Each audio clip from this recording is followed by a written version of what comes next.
Ask Andrew. He's taking all of your questions, weather related only, and answering them with his excellent expertise. And what are you telling us about today, Andrew? Yeah, today we got a question that I told you we are going to talk about when we did Ask Andrew live last Wednesday, because anytime we have the threat of severe weather around here, especially when we mention a very large damaging wind threat, everyone automatically goes right to that word derecho. We all think of August 10th, 2020. So why is it that anytime one of these things rolls through, they're so darn hard to predict so far in advance? That's the question from Lester and Davenport. So let me break this down. And I want to start with what happened back on August 10th of 2020. So this is not a current forecast. That's why I put the date up here in the corner. We're going back to 2020 on that fateful day here.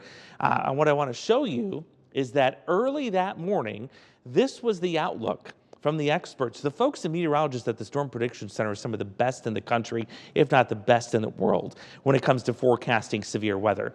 This is what things were looking like that morning. It was only a 1 out of 5 risk for severe weather, a 2 out of 5 to the south. Once we got to 8 o'clock in the morning, that was the 1 o'clock version. Here's the 8 a.m. outlook. Notice how that escalated very quickly to a 3 out of 4. And then that derecho started building to the west of us, arriving here around lunchtime, and we expanded and got upgraded even more to a 4 out of 5. So it was literally hours before that event unfolded that we knew what was going to roll through here.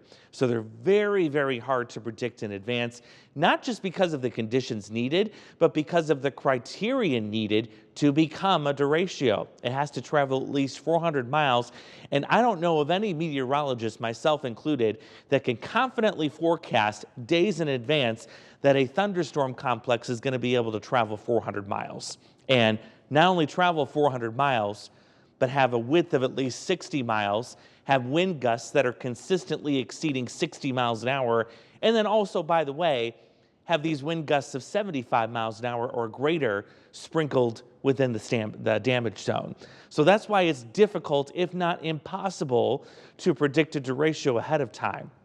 And if you see that anywhere, whether it's on television, whether it's on social media, somebody calling for one, you just can't put much weight into it. It's like saying it's going to snow in January, because we know it's a given, right? It's winter. Typically, it's going to snow in January. Well, look at the derecho frequency. We usually get about 1 a year, and there are different types of derechos. Not every derecho is going to be an August 10th, 2020 derecho. It could be weaker. It could be stronger. It could not impact as much of the area. So I wanted to put that out there for you. Anytime you see some of that nonsense on social media, just don't put much weight into it. Really stick to the experts who are analyzing storm systems hour by hour as they come in.